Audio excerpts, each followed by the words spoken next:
Man, Benny, what a man. First of all, I want to commend you again, Benny, for that video that you put on Richard Valdemar, that introduction. Thank you. Outstanding. I don't know how you did it, but every week you're getting better, my brother. Yep. Thank you. Aventaste. Thank you. Hey, I don't know about you, Benny, but right now, right before we went on, having that conversation with Richard, I know you're going to introduce him. He's going to come on the show shortly. But that conversation that we had about life after death, just talking about that there's a life after death, and especially with my brother in Christ, Richard, not only my brother in Christ, but also my brother in arms.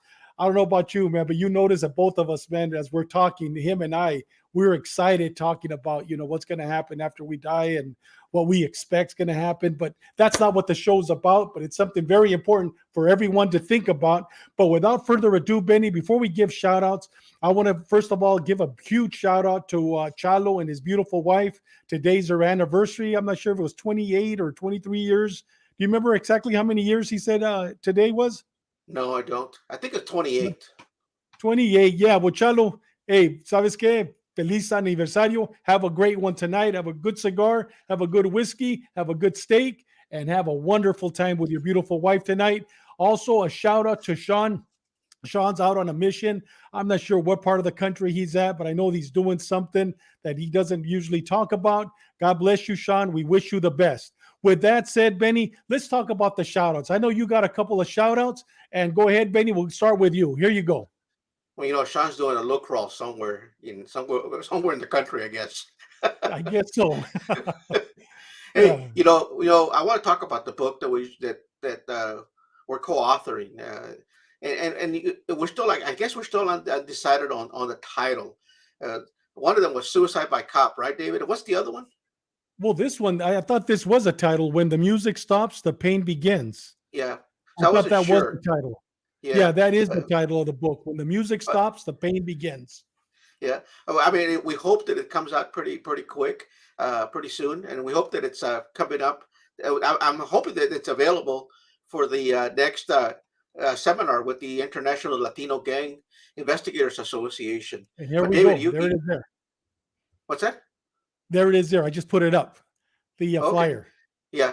So the seminar's going to be in Las Vegas, but David can tell you about that. I mean, we put a lot of our heart on this book. It's an awesome book. My daughter was reading part of it as I gave it to her to kind of proofread and take a look, and she couldn't put it down. It's very impactful. You guys will like it. Uh, at the upcoming seminar in Vegas, David's going to present, and he's going to teach law enforcement and criminal trends in Mexico. I mean, it's a great subject, and we all know that David does a fantastic job, and he's going to bring it. You guys all know he's a dynamic speaker. He's definitely going to bring it. I'm looking forward to that. Oh, Benny, I'm excited too. That's going to be on, we have it right here, August the 7th, 6th, and 8th. It's only for law enforcement. And there's going to be classes on female gang members, going to be classes on MS-13. It's an international, so we're going to have people there from Honduras, from all over the world, from Yeah, Mexico, from El Salvador, from all over the world. I believe also maybe even from Ukraine. People will be there. It's going to be a yes, great conference, Benny, correct? yeah, yeah. I mean, I'm helping a couple of ladies right now. They're both Department of Corrections prison guards, correctional officers. So one is from Nebraska, and the other one's from the CDC here in California, and they're going to be speaking about women in corrections. And it's a good subject. I mean, I'm telling you, we kind of oversee and kind of overlooked that subject many times, but they're going to bring it. It's going to be fun. Oh yeah, it's going to be at the Tropicana, only for law enforcement. If you're a law enforcement officer, retired or active, feel free. We'll put it up before we leave the show today. We'll put up the website. Get your tickets to this event. It's going to be an outstanding event. Now, Benny, my shout outs. Since today, I know we're going to talk about this legend that's on tonight.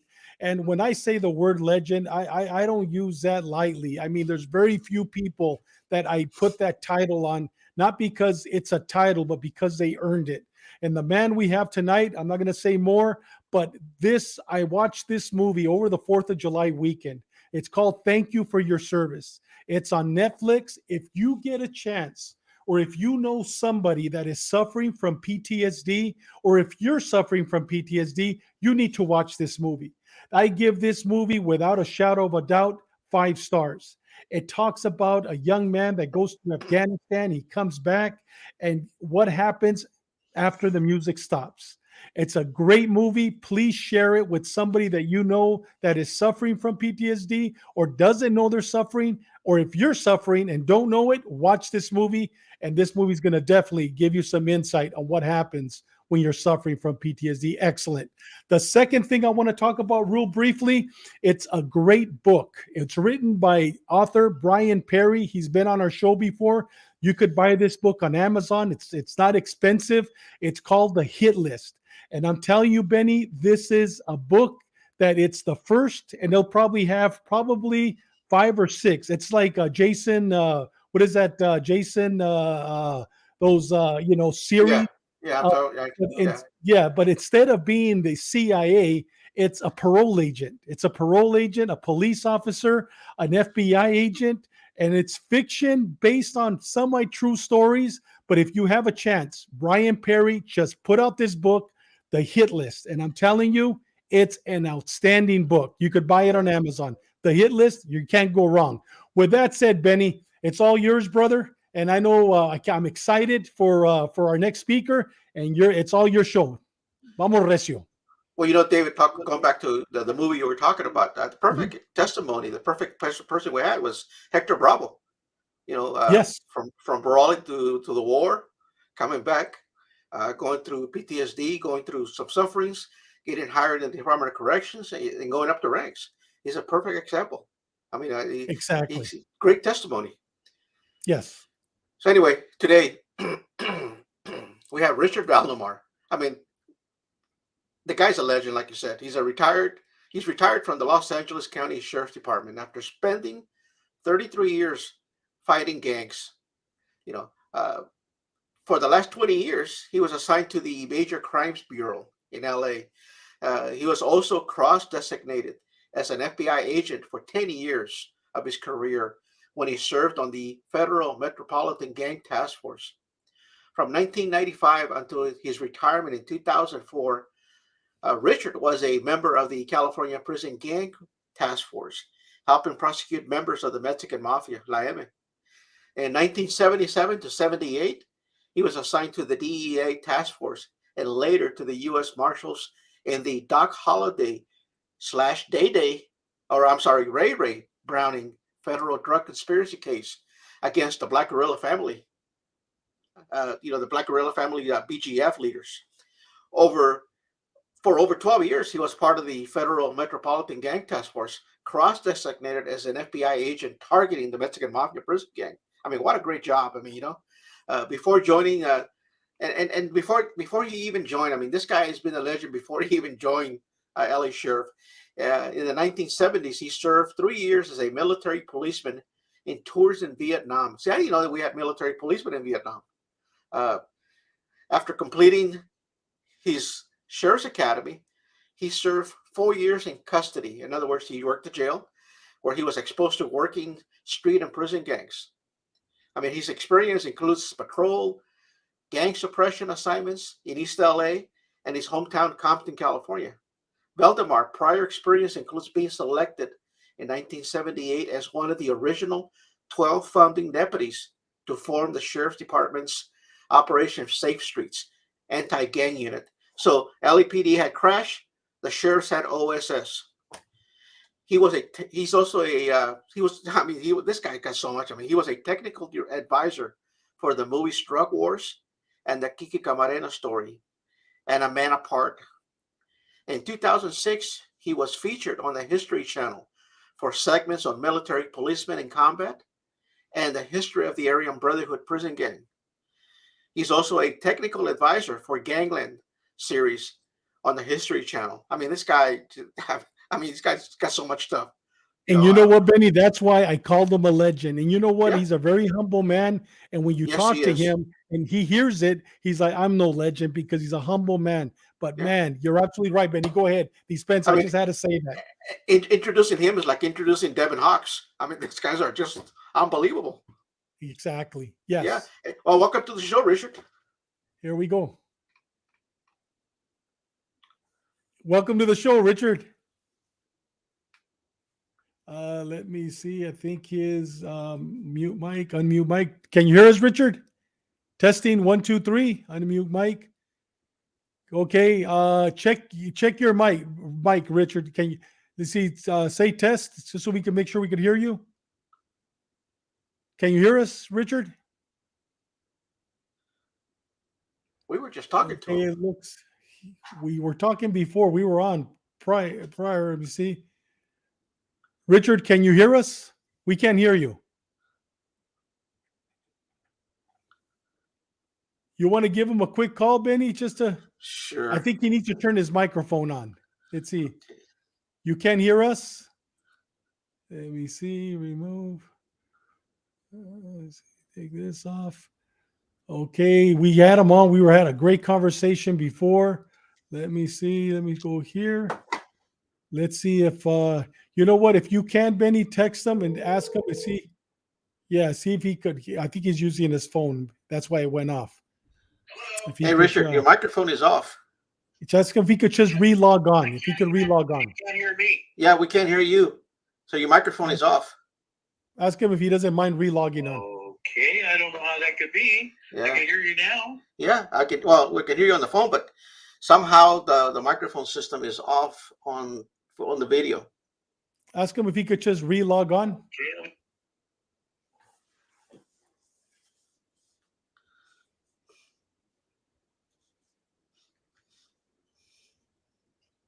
How's that? I mean, How about now, David? He just put the video on. Put the video. Yeah, I think we could hear him because he's on the phone with you. Ask him if he could just log off and then log back on if he can. Can you log off and log back on, please? Okay. Okay. I will try. Okay. Perfect. Okay. He's doing it now. Richard, can you hear us now? Yes. There we go. Okay. Okay, we could. You still there? Yeah. How do I go back Okay, to the? just put the camera back on. If you want to, just Okay. go ahead and log off and then log back on. We should be okay.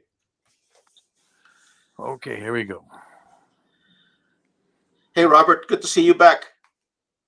Robert Lopez. Yes, thank God. I think you're still on, Richard. If you don't mind, could you turn on the camera and see what happens? Okay, I'll try. Okay. How's that? It's dark. We could hear you perfectly. We can't see you. Okay, got it. Wow. Now you can, right? Yeah, we can't, but we could hear you perfectly. But you can't see me. We can't see you, no. Let me see. I don't know what else. Okay, can you just turn off the phone and then re-log back on I will. with the same invite? Okay, perfect. Hey, David. Yes. Ashley's on. She was telling me, this is David got me on he's got me on mute. He won't acknowledge you. He won't acknowledge me. Oh, I just waved to her right now. Your daughter. No, I just waved to her right now. You were talking. Yeah. She's my biggest critic, let me tell you. Yeah, your daughter Ashley Cruz, sorry. one of our biggest fans. I got to figure out how to do it here. Okay, you know what? Is there any way possible? Is there any button on there that says turn camera on? Because we could hear you perfectly now. Yeah. All we need is a camera. And if not, you know what? We could go without video. We could just go with voice. Let's see. I got camera. Maybe if I went to video, you think? Yes. Let me see. Portrait, time lapse, photo. No, I can't do that. Hey, Richard, just Is there completely a button there? Is there a button there that says end or leave show? Is there a button on there? No. There's a yellow button up at the top there. Now you can't hear me, right? No, I could hear you. Yeah, we could hear you. Okay, maybe that's it. Can you see me? Not yet. No. Not yet. God, dog it. Hey, Richard, can you just turn it off completely and just re-log on? Okay, I will try that again. Okay. Guys, sorry for this technical difficulty, but we're on live. These are things that happen when we're live. There's some things that we just can't prevent, and this is one of Yeah. them. Yeah, we were We on. do We were everything on with them. except. Great. Yeah. Yeah. Well, you know what, Richard? You know what? We could just hear your voice. We'll ask you the questions. And if later on it comes on, great. So we could get started. Is that okay? We Okay. could hear you perfectly. All right, here we go. All right, Benny, let's start off with your first question. Okay, Richard. Hey, tell us about your upbringing, Richard. We always hear the stories of all the investigations you had, all the cases, but we really don't know about your upbringing. Where did you grow up? Who were your role models as a kid? Tell us about your high school years, your dreams, your goals growing up. Did you have any military or law enforcement role models back then? I grew up in the fine city of Compton, California. It wasn't. Some people say, "Hey, well, you grew up when it was a nice city." No, no, it wasn't. I grew up in Willowbrook, which is the worst section of it. If you're old Benny, what's his name, Jack Benny, fan, you might remember that the announcer would make jokes about stopping at Watts, Willowbrook, and Winona. Well, I lived on Winona. Okay. And it was a tough neighborhood. It was primarily African American, and Hispanics were a minority in that community. And I went to Ralph J. Bunch Junior High School and Compton High School. So first thing we did was learn how to live in a tough neighborhood. Hey, And Richard, back then, is it like today? Was Compton all African American, or was there a lot of Hispanics living there, or was it a white community, Compton? it was a black community with a minority of Hispanics in little enclaves within the city.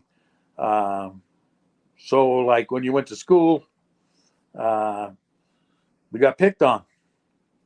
Mhm. And And were they Chicanos living there, or were they first generation no, Mexicans from Mexico? it was Chicanos. There was some Mexicans from Mexico, Mhm. um, but not many. Mostly second generation Chicano. My family came from Chihuahua. That would be my grandparents on both sides. They fought for Villa. They uh, they were hard rock miners. So after the revolution, they came to the United States. They both wound up in Arizona, but in separate cities. My father grew up in Jerome. My mother grew up in Globe. Wow. And Richard, after high school, you go to high school. Did you already know that you wanted to be a police officer growing up, or after high school you immediately went into the military? Growing up, I never would have guessed I would be a police officer. I ran the teen center for the Catholic Youth Organization and the War on Poverty. I was 17 years old. You ask about uh, heroes and role models. Um, my father, of course, he had been in World War II. I had 8 uncles. They all were in the war. Um, it cracks me up because now they talk about the Pachuco riots, that there were white people beating up these poor Mexican immigrants. That's not the way my family learned it, because they were all volunteers in the military, and they thought of the Pachucos as, you know, anti-American people, and not in the war effort. Uh, so they were not well liked. My grandma used to call them marihuanos. Uh, Oh yeah, that was a common term for anybody yes, that was. it was Yeah, a it was a disgraceful marihuano. term. They were worse than heroin addicts, right? That's Marihuanos. right. And Chicano was also a derogatory term. Yeah. So anyway, so I grew up in that kind of community. Dr. Julian Nava, Professor Julian Nava, was part of the Los Angeles County Board of Human Relations.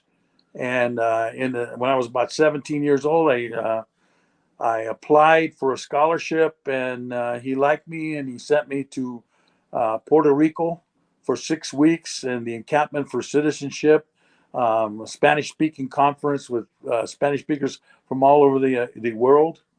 and I went to that for 6 weeks in El Yunque rainforest, and then I came back and I was an activist. That's why I wound up at the Catholic Youth Organization and the War on Poverty program for teen centers. And then the Watts riots broke out in '65, and we survived the Watts riots. That was horrible. That's the worst riot I ever saw. And I've been in, the moratorium riots, the Martin Luther King riots, the Rodney King riots. They were nothing like the Watts riots. It was military on the street with 50 caliber machine guns, bunkers, all kinds of stuff like that. Hey, Richard, how old were you at that time during the Watts riots? 17 and 18. I turned 18.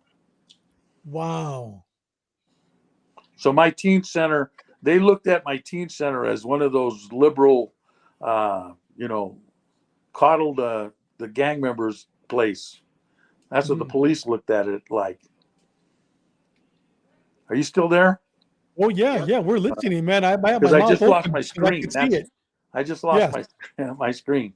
Anyway, there were tanks rolling down my street. They set up a gun position across the street from my house, and when I would close the teen center at 10 o'clock, I had to drive through the positions, right, the checkpoints to get home, and that was pretty scary, Oh, I could imagine. So from there, you're a community activist. You're working with a community. Now you join the military. You're in the Army, correct? No, here's what happens. Uh-huh. Everybody in Compton, you couldn't join the Air Force or the Navy. My neighborhood, you joined the Marines. That's what you joined. Really? So I would go with my friends who would enlist in the Marine Corps, and I'd go to the Marine Corps recruiting depot and the recruiting office, and they got to know me. So when I got my draft notice, it came from the Department of the Navy, and it was to be drafted into the Marine Corps. And I was happy because all my friends were in the Marines, so I thought I was going to go into the Marine Corps. I talked to my father, and he asked me, because he was a World War II veteran, and he was in the Pacific. He said, "Mijo, anything but the Marines." He said, "They're cannon fodder." He goes, "At least the Army softens the hill up before they attack it." He said, "But the Marines, they just tell them take the hill." And he said, "Please don't be a Marine." So I went to the recruiting office, and I had 24 hours to enlist. I enlisted in the Army, and I took all that battery of tests. And guess what they decided I was going to be? A police officer. A police officer. So they sent me to military police as a military policeman, first to basic. And then I went to Fort Ord, and they had a meningitis outbreak. So they sent me to Fort Gordon, Georgia, home of the first to Benning, home of the airborne, and then to Fort Gordon, which is the military police academy. That was the hardest academy I ever did. Really? Yeah, there's no learning. They just tortured you. Uh-huh. I might as well have been a Marine. Hey, but how life works. I mean, you went, literally from being a community activist, working, helping people change their lives. Now you go in the military. Now you're supposed to go to the Marines, but now you're in the Army, and now you're military police.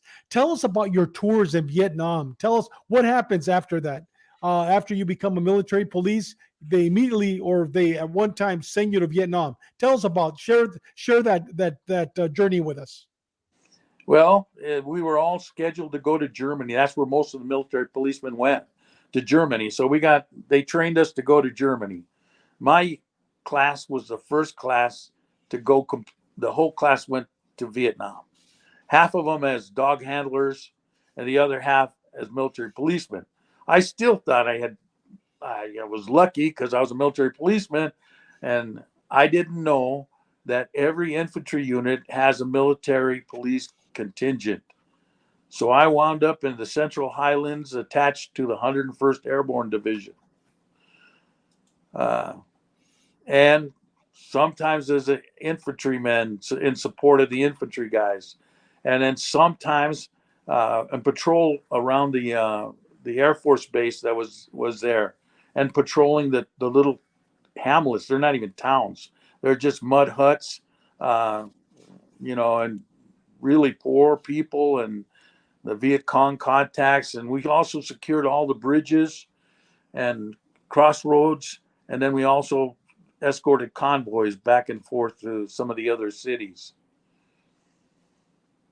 Go ahead, Benny.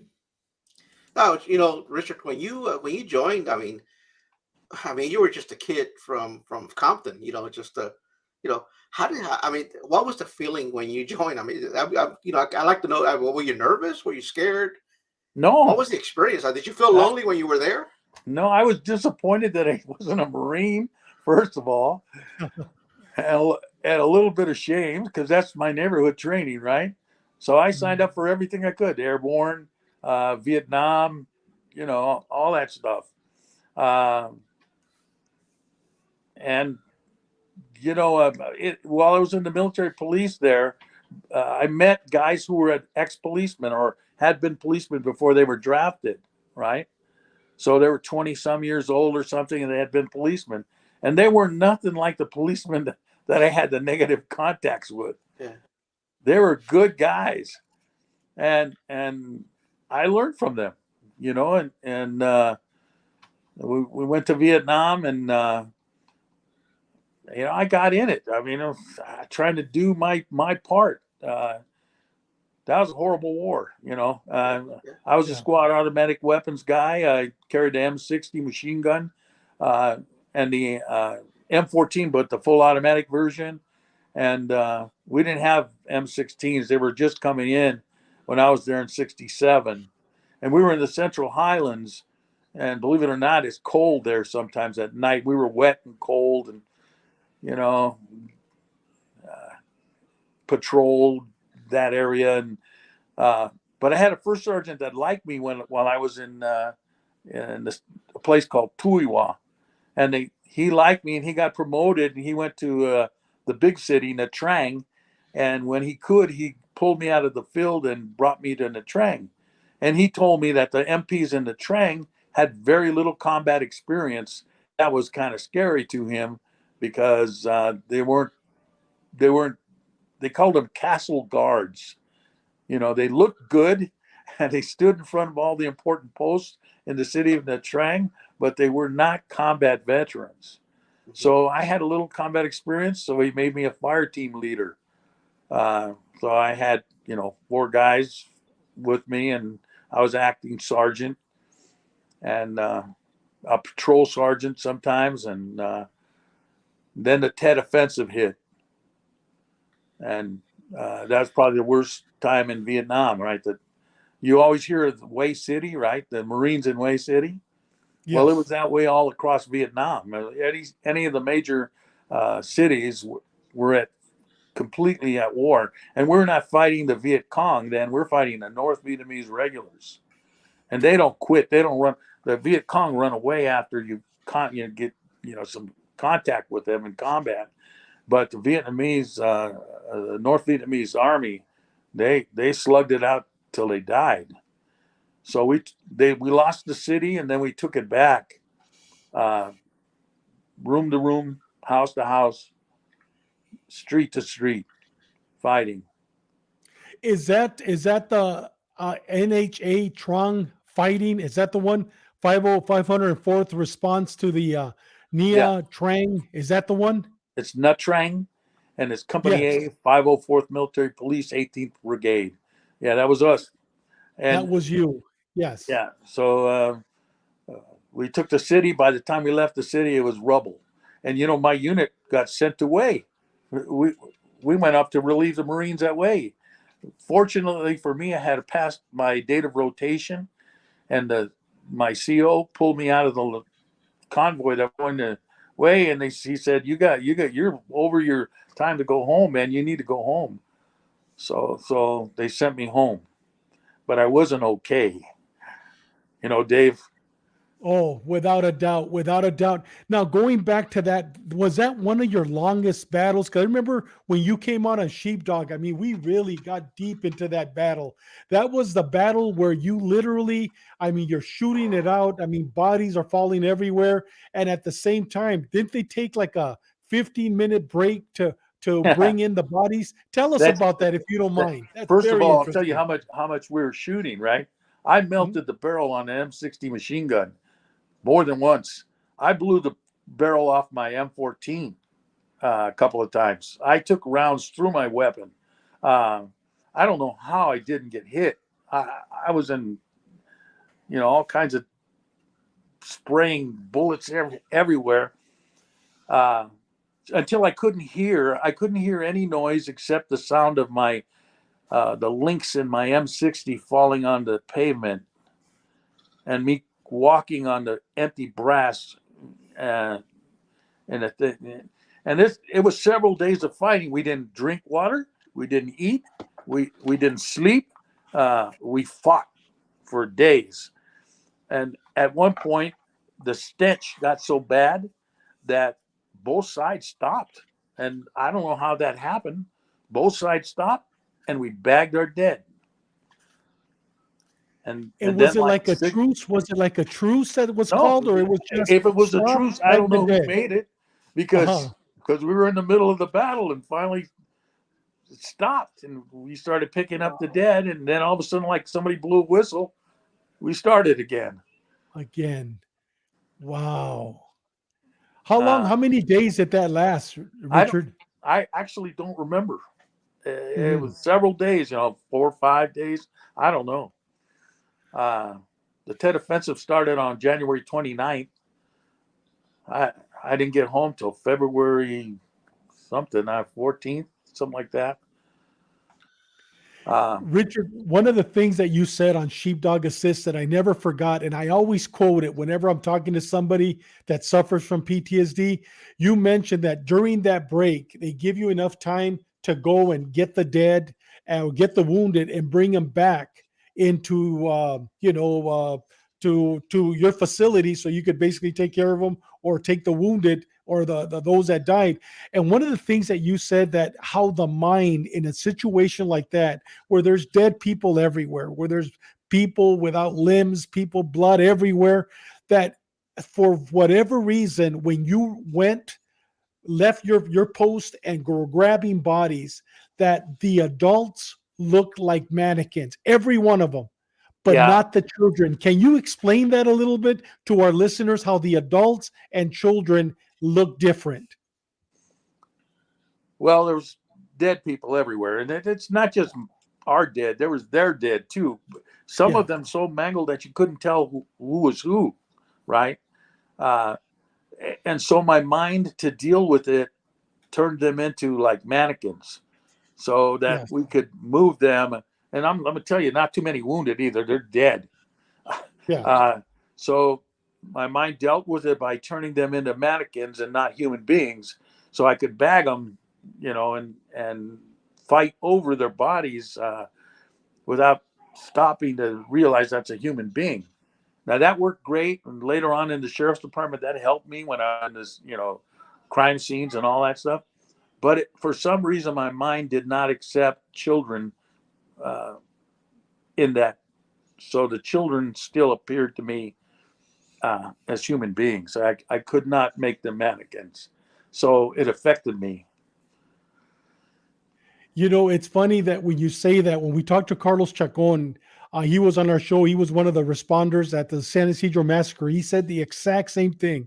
And he had never seen the show. He goes, David, he goes, the adults, they look like mannequins. My mind just made them look like mannequins, but yet the children were children. And that's where he suffers from PTSD today. Yeah, when you're just talking about this right now, I get pictures Yes. in my mind. I don't want to have. Yeah, exactly. Yeah, that's very interesting.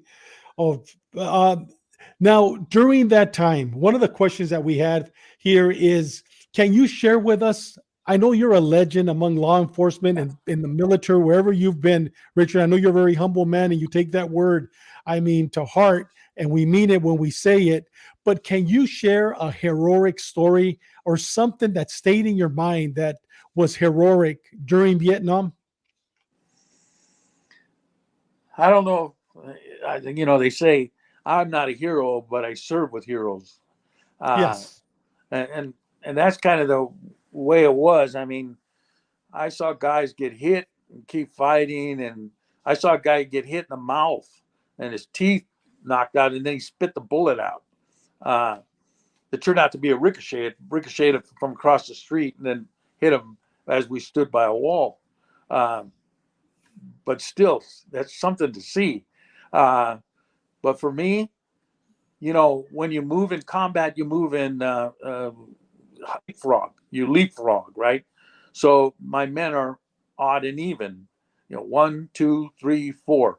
So at first I say odd, and 1 and 3 move, and then when they secure the position, then 2 and 4 move forward, and I'm behind them, or I'm depending if they need that machine gun, I'm up front. But we're moving leapfrogging. Well, we get to this intersection, and it's a wall of tracers coming through the intersection, and we're behind the wall. We have to enter that intersection and go down that street. And I'm telling myself in my mind, odd or even, odd or even. Which ones of my guys do I want to kill? Do I want to send the odd guys in first? They're going to die, and then the even guys second, or do I want to send the even guys first so they get killed, and then the odd guys second? And my mind went blank.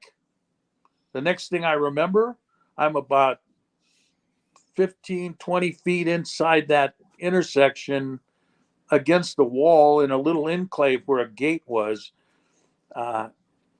firing. And my men are running up behind me saying, "Why'd you do that, Sarge? Why'd you do that?" I didn't even know what I did. What I did was I couldn't choose either group, so I went myself. Wow. And I don't know how I survived that. Wow. That's deep. That's deep. The hardest thing you can do is charge that muzzle flash. Those tracers screaming past you. Wow. And how many lives were saved because of that act? That Uh, selfless act. Yeah. well, I felt like I was killing my guys if I sent them first. So, Yeah. uh, you know, only one of my guys got hit. He got hit in the knee. And then there was guilt about that. You know, uh, just like police officer, you take your men into death, threatening situations. And then when one gets hit, you're asking yourself again and again, did I do something wrong? Yes. Could I have prevented that? You know, the guy that got hit, he was a boxer, and he got hit in the knee, and I don't know if he lost his leg, because you never get to know, when they medevac those guys out, you don't know what happened. Had another friend get hit in the top of his head and blew on the top of his head off, and he's asking me, "Am I okay, Rich? Am I okay?" Yeah, because what you say is, "Yes, you're okay. Nothing. Don't worry about it." But in my mind, I'm saying, "Oh shit, you're dead." But he lived all the way to the helicopter ride back, and I never know what happened to him. Wow. So when you go back sometime in February, did you go back to Vietnam, or No, did I you was go supposed back to to be. Vietnam, or that was the end I of your was tours? I was past the time I was supposed to be back in the States. So you're supposed to serve 365 days, and I was already over. So my SEAL pulled me out and sent me to try to hitch a ride to the airport, and I got out. And I went to Cameron Bay, which was our headquarters. They were afraid of me. First of all, couldn't take my gun from me, and then I was covered in blood. My clothes were ripped to pieces. My boots were ripped to pieces. Um, the first thing you do is you walk in the shower, and I walk in the shower and there's blood just coming off me. And I had that 1,000-yard stare, which you have when you're messed up in the head. And then they put me on a plane, sent me to Fort Lewis, Washington. And then I got another flight into LA. And then I had to bribe a taxi cab driver to drive me to Compton in the fog. When we got here, my parents had moved. My mother had passed away, but my father moved. My whole family had moved. I didn't even know where they lived. So where did you go, Richard, that first night back? I had a girlfriend down the street, so I went to her house, and her father took me to where my father had moved. He moved to the city of La Mirada, which is quite a ways away from Compton. Yeah, that stuff's And pretty Rich, powerful, Richard. oh, definitely, man. Definitely very powerful. And Richard, so how long did it take you to basically debrief yourself? I mean, because I'm sure the military didn't have a debriefing before you became a police officer. What happened during that time? I went to Fort Huachuca, Arizona after a short leave. They sent me to Fort Huachuca during the Martin Luther King riots, and we had a riot on post. But fortunately for me, there was a lot of Vietnam veterans that were in the military police there. The Army's funny about that. Sometimes I knew a guy who was a sole survivor of his unit, and he had Purple Hearts in clusters, and and they awarded him the MOS of military police. We had some of those in Vietnam too, guys who survived some horrible thing, and the Army thinking that they would get them out of the battle if they awarded them the MPMOS, and that's what they did. During the Tet Offensive, this one guy, he had been with the 1st Cavalry Division, and it was horrible circumstances that he had fought in these battles, and he got put in the military police with us in the Trang. And one time when we were fighting, I said, "Well, what do you think?" He said, "This is worse than the fucking jungle." Yeah, it was. Wow. Go ahead, Benny. Richard, going back to the very start of all this, I was never in the military. I graduated from high school in 1974. In 74, I got my draft card, and nothing was going on in 70. Everybody was pretty much withdrawing out of Vietnam, because I think Vietnam ended in 75, I believe. Am I right? Yeah, about that time, yeah, 73, 74. Well, I forgot when it fell. Saigon fell. Yeah. Richard, how did you feel knowing that? That you go into war and that you might have to kill someone or get killed? Did that cross your mind at all? You know what we were afraid of? We were afraid of losing an arm or a leg. Because if you died, and you really make up your mind, especially in the combat units, you're going to get hit, you're going to die. So you don't care anymore. Wow. It makes you able to do stuff that you would not normally be able to do, because everybody dies, right? Everybody gets killed. So you do stuff that doesn't make sense. By the way, during the firefight in the Trang, 2 Marines happened to be in the city when the firefight began, and they looked around. They decided they were going to join my fire team, so they did. One of them won Bronze Star. So those 2 guys, they fought hard. They fought with us. So Richard, after all of this, after the war, after coming back home, discharge, when did you get hired by LA Sheriff? And can you tell us about the academy days? what was the process? As you were in the military, you saw so much action and so much disaster. I mean, how was it? How was it? I mean, what was the hiring process back then? And what academy did you go to? What did LA Sheriff have their own academy? Uh, how long was it? Was it difficult for you since you had all that experience? Um, I served in the Army from 66 to 69. So late September in 69, I got out of the Army.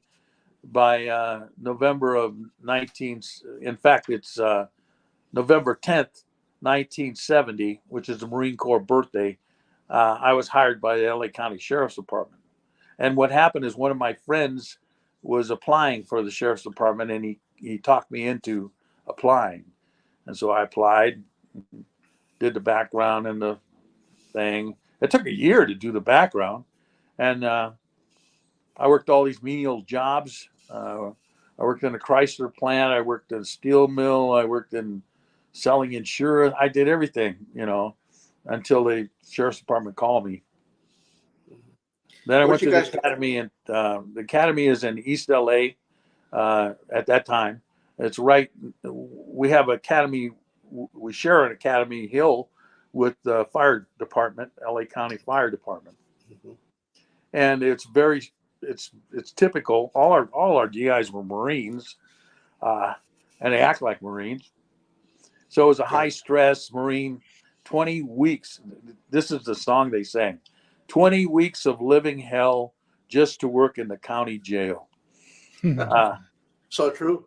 But what happened is during the 20 weeks, we had the 1970 and 1971 moratorium riots in Los Angeles. So riots against the war. And since I was a community activist, I spoke communist. I know how to speak communist. So they pulled me out of the academy and put me in the Brown Squad intelligence to infiltrate the Brown Berets. Wow. So that's what I did. But I looked like a GI, had a shaved head or, short haircut like a military guy because I was in the academy. And all these other guys tried to dress like them or act like them. Not me. I went to Fort MacArthur, and there's a park in front of Fort MacArthur, and I laid down on the bench. And when the marchers came through, they said, "Who are you?" I said, "Oh man, I'm AWOL. I'm a soldier. I'm AWOL from Fort MacArthur." They go, "Oh, great, come and join us." And so they brought me into the march. And like I say, I knew how to speak, and I had to be real careful because they're idiots, right? So whenever a news media or a reporter would get near us, they pushed me to the front because I could talk that rhetoric, that communist socialist rhetoric. Yeah. I had to be careful not to be the instigator, right? I'm still a policeman. Yeah.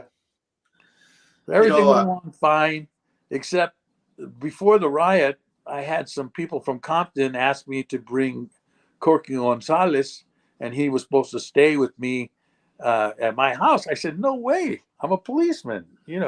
Corky Gonzalez was Colorado radical who helped foster a lot of this. It turned out he was an informant for the FBI, but of course they don't know that. So this lady, whose nickname was Adelita, she burned me during the riot, during the march. She said, "That guy's a cop."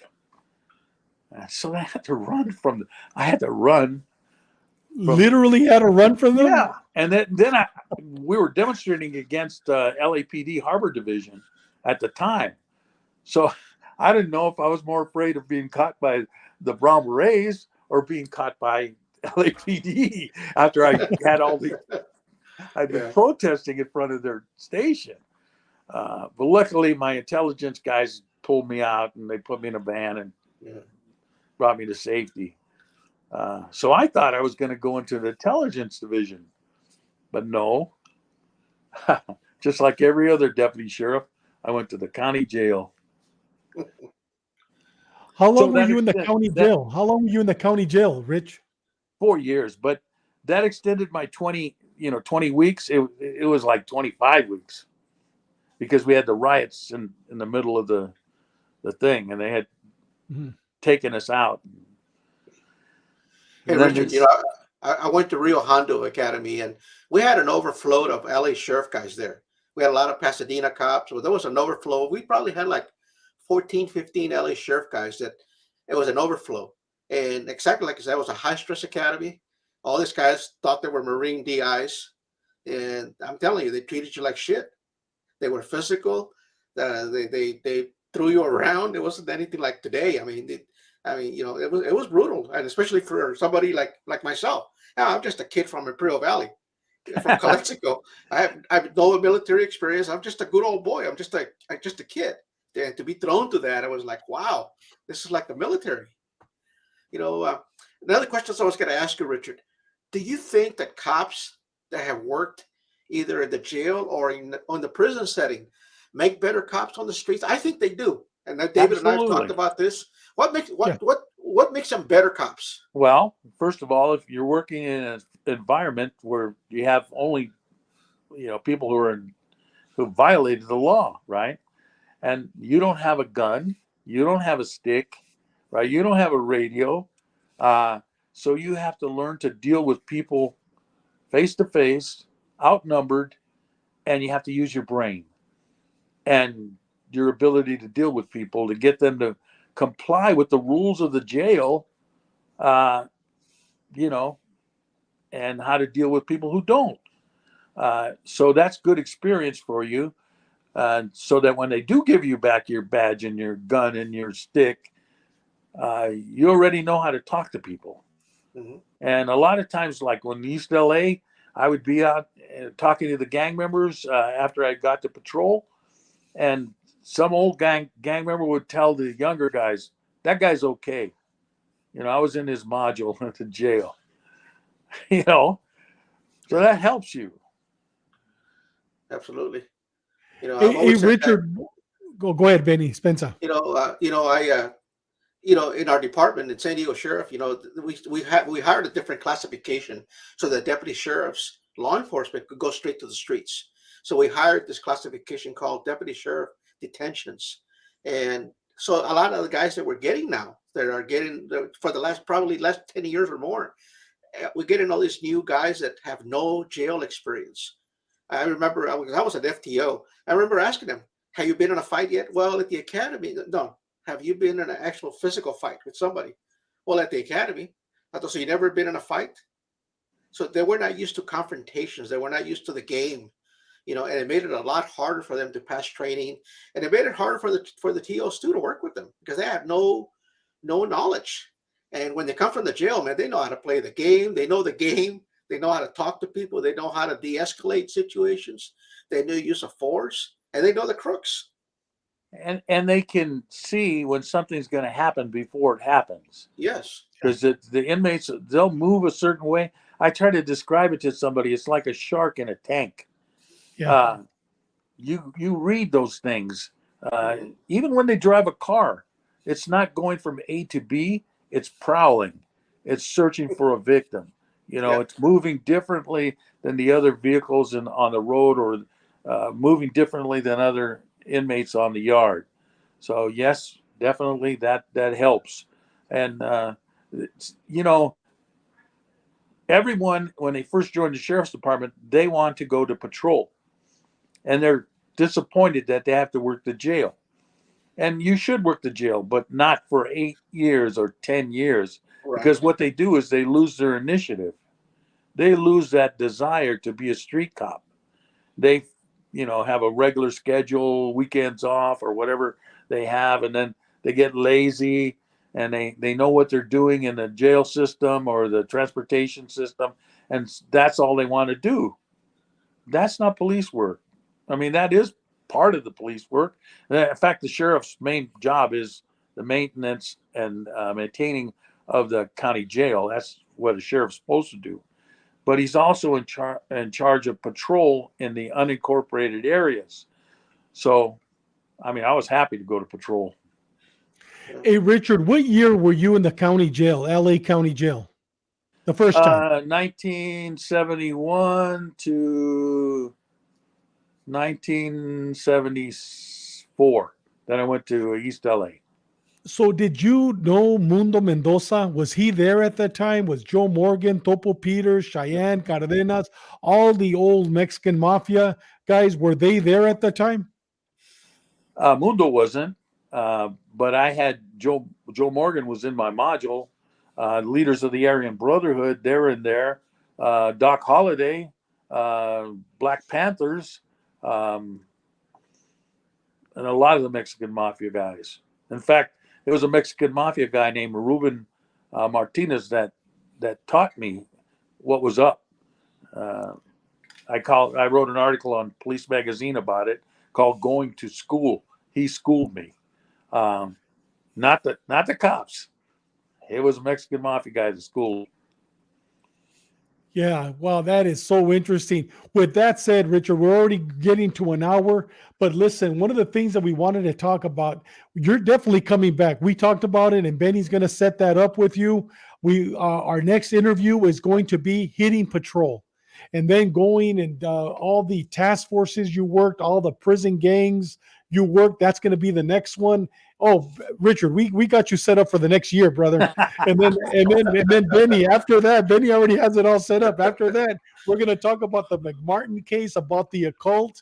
And then the last one is going to be Listen, PTSD. have you seen the new movie? That movie, The Sound of Freedom? You know what? I haven't seen it yet, but I'm going to. Go see it because it's about human. It's about human trafficking, and it's the stuff we said in the 1980s. Mm-hmm. In the McMartin and the Planter Street case, all these cases. Really? They talk about them? Yeah, we talked about them back then. You talked about them. I know. Yeah, exactly. We taught. Wow. I taught crime and the occult at the academy. I remember that. Yes. Richard, we got a bunch of stuff to talk about. Let me tell you. Exactly. Hey, Richard, but listen, to end the show right now, we talked about the things that you saw, the mannequins turning the bodies, the adults into mannequins, but the children never go away. For those that are watching the show today that are suffering from PTSD, and then we also talked about, before we came on the show, talking about life after death, we also talked about not knowing that one has PTSD and not believing that one has PTSD.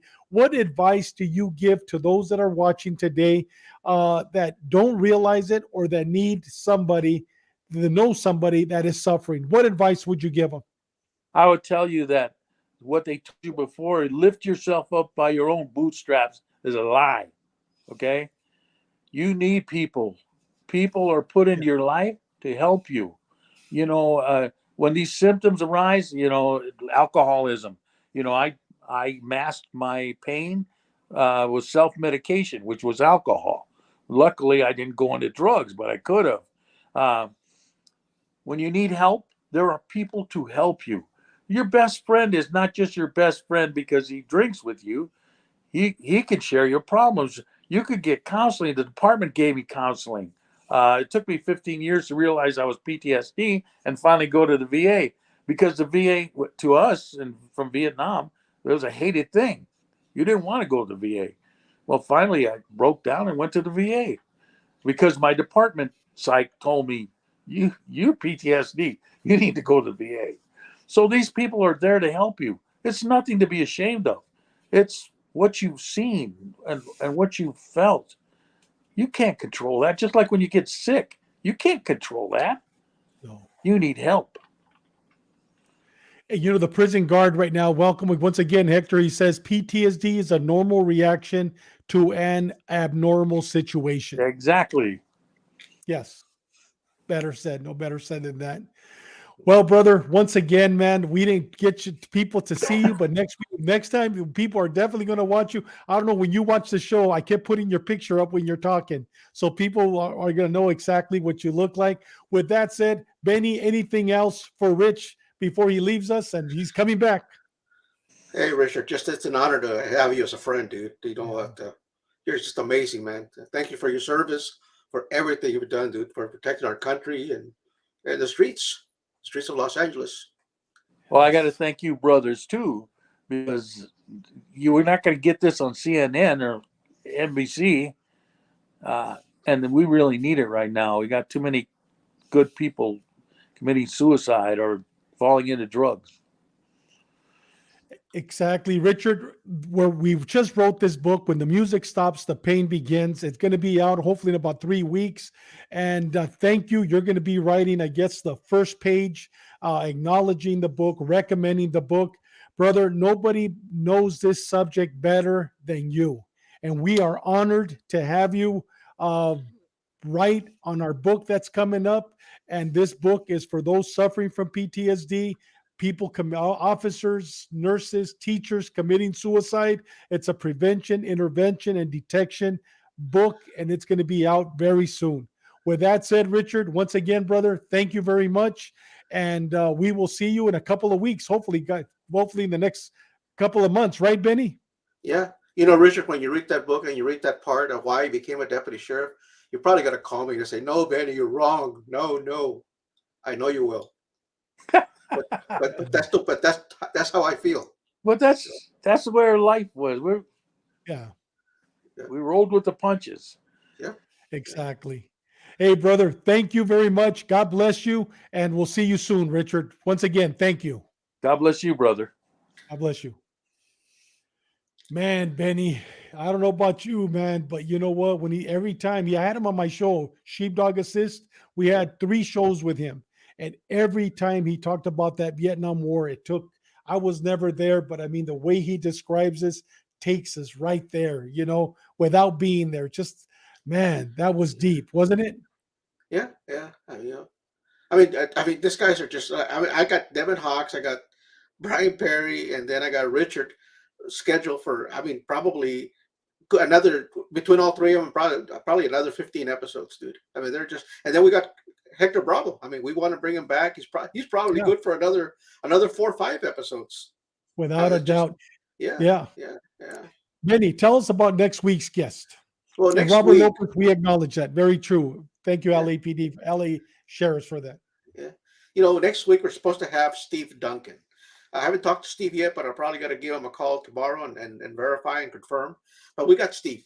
And a lot of people have been asking for Steve Duncan. But for those that don't know who Steve Duncan is, he is a retired special agent of the California Department of Justice. He spent 20 years with Cal DOJ, retiring in December of 2016. But before Cal DOJ, he was a probation officer for the San Diego County Probation Department for 12 years. He was the first probation officer in San Diego history to work on a DEA task force. Steve was assigned as a task force officer. They call them TFOs from 1992 to 2011. Steve's assignments included the AFO, the Arellano Felix Task Force, the Violent Crimes Task Force, gang group, and the Cross-Border Violence Task Force, which comprises of federal and local agencies. They work together. It's a task force. Steve has participated in numerous podcasts, radio interviews, books to talk about gangs and cartels. He appeared on Gangland.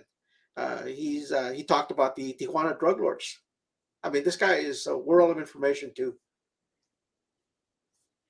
One of the things that I'm going to ask him to talk about is about David Barron, aka Popeye. And I knew that you knew him also, Benny, in the county jail. I'm going to have him talk about Popeye, and I'm also going to have him. A lot of my questions are going to be directed on all those Logan Heights gang members that he knew in juvenile hall, later on became adults and became hitman for the Arellano cartel. So next week, it's all going to be all about Logan Heights. It's going to be about the Arellano cartel. It's going to be, it's going to be an outstanding show from a guy who didn't only not read it, but he lived it and he worked with every one of these guys. Steve has an incredible story. I'm excited. Man, Steve, we're looking forward to having you next week, brother. It's going to be a great show.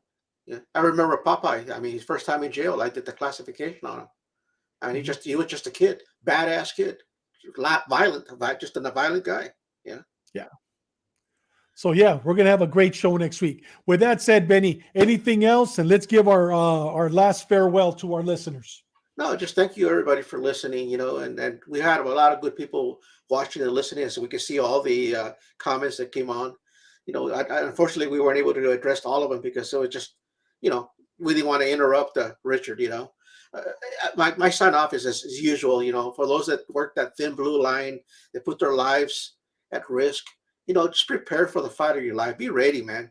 And fight dirty, get tough, and get mean. Train and know what you're doing. Know what the job's about.